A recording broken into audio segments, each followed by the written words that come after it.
السلام علیکم ناظرین، میں ہوں شاہد اور آپ دیکھ رہے ہیں حال فی الحال۔ آج کے اس ویڈیو میں ہم بات کریں گے ہندوستانی مسلمانوں کے موجودہ مشکلات اور ان کا واحد علاج۔ ہندوستان آزاد ہونے کے بعد مسلمانوں کی جو حالت ہوئی، جو ان کے حالات ہیں اور دن بدن ان کے حالات بد سے بدتر ہوتے گئے، یہ کیسے ہوا؟ آئیے تھوڑا اس کا جائزہ لیتے ہیں۔ کیا ہندوستان آزاد ہونے کے بعد کیا مسلمانوں کی حالت ایسی تھی؟ جی، اس وقت بھی مسلمانوں کی کوئی خاص قیادت نہیں تھی۔ پتہ یہ چلتا ہے کہ اس وقت مسلمان اچھی حالت میں تھے اور مسلمانوں سے نفرت نہیں تھی اس وقت، بلکہ مسلمانی دینی جو رہنما تھے، مسلمان کے دینی رہنما تھے، ان کا احترام کیا جاتا تھا۔ اس کے باوجود مسلمانوں کی کیا وجہ تھی کہ اتنے پیچھے؟ آزادی کے وقت بھی مسلمانوں کے پاس تعلیمی، سوشل، ایجوکیشنل ہر اعتبار سے تمام چیزیں تھیں، اور اس کے بعد بھی لوگوں نے بنائے، بہت سارے ادارے بنائے، کالجز بنائے، یونیورسٹیاں بنائیں۔ آزادی کے بعد مسلمانوں نے ہر فیلڈ میں اپنا کنٹریبیوشن دیا، اپنا یوگدان دیا ہے، ایک فیلڈ کے سوائے۔ آخر ہر فیلڈ میں اپنا یوگدان دینے کے بعد، اپنی کارکردگی اور اپنا نمایاں کردار ادا کرنے کے باوجود بھی مسلمانوں کی حالت ایسی کیوں ہو گئی؟ ایک طرف RSS ہے جس نے ہندوستان کی آزادی میں نہ کوئی رول ادا کیا، نہ اس کے بعد دیش ہت میں کوئی ایسا کام کیا، بلکہ اس کا ایک خاص مشن رہا اور اس مشن پر کاربند رہی۔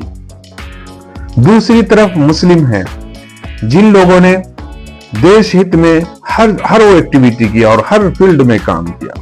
مسلمانوں کے پاس مساجد بنے، مسلمانوں کے مدارس بنے، مسلمانوں کے پاس ہاسپٹل بنے، مسلمانوں نے یونیورسٹیاں بنائی، بڑے بڑے ادارے بنائے، رفاہی کام کیے، ٹرسٹ بنائے، تنظیمیں بنائی، ساری کی ساری چیز کی، لیکن سیاسی رہنمائی نہیں رہی اور سیاست کو جنم نہیں دیا، بلکہ بھروسہ کیا دوسری پارٹیوں پر جو نام نہاد سیکولر پارٹیاں ہیں۔ نتیجہ آپ کے سامنے ہے کہ تمام چیزیں مرہون منت ہیں سیاست کے۔ آج آپ دیکھ رہے ہیں، آپ کے سامنے دکھائی دے رہا ہے کہ سیاسی اقتدار، سیاسی پاور جس کے پاس ہے، وہ جب چاہے جس طرح سے چاہے گھما سکتا ہے۔ وہ چاہے تو بلڈوزر چلوا سکتا ہے، وہ چاہے تو تہس نہس کرا سکتا ہے، وہ عام کو املی لکھ دے، اس کی مانی جائے گی۔ اگر مسلمانوں کی ایک پارٹی ہوتی، سیاسی پارٹی ہوتی، تو یہ دن دیکھنا نہیں پڑتا۔ پتہ یہ چلا کہ سیاسی طاقت، اگر سیاسی پاور نہیں ہے تو یہ تمام کی تمام رفاہی کام، یہ تمام کی تمام تنظیمیں اور ریفارم کا کام کرنا، مسلمانوں کی بیداری اور دینی امور، یہ اس کے ماتحت ہی آتی ہے۔ قرآن کریم کی آیت جس میں اللہ تعالیٰ فرماتا ہے کنتم خیر امت اخرجت للناس، تم بہترین امت اور نکالی گئی ہو لوگوں کے لیے، لوگوں سے بھیک مانگنے کے لیے نہیں نکالی گئی ہو، لوگوں کی قیادت کرنے کے لیے، لوگوں کی سیادت کرنے کے لیے، لوگوں کو تنبیہ کرنے کے لیے۔ وَأْمُرْ بِالْمَعْرُوفِ وَانْهَوْا عَنِ الْمُنْكَرِ، بھلائی کا حکم کرو اور برائی سے روکو۔ اور حکم کون کرتا ہے؟ حاکم کرتا ہے۔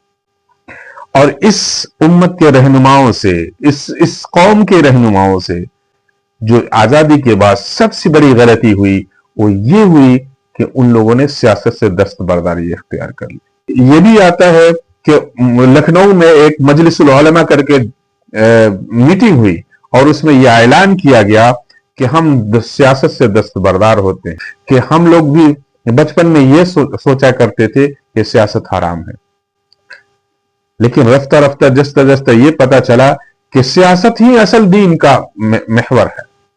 اگر آپ سیاست میں نہیں ہیں تو آپ کی حلال چیزوں کو حرام کر دیا جائے گا۔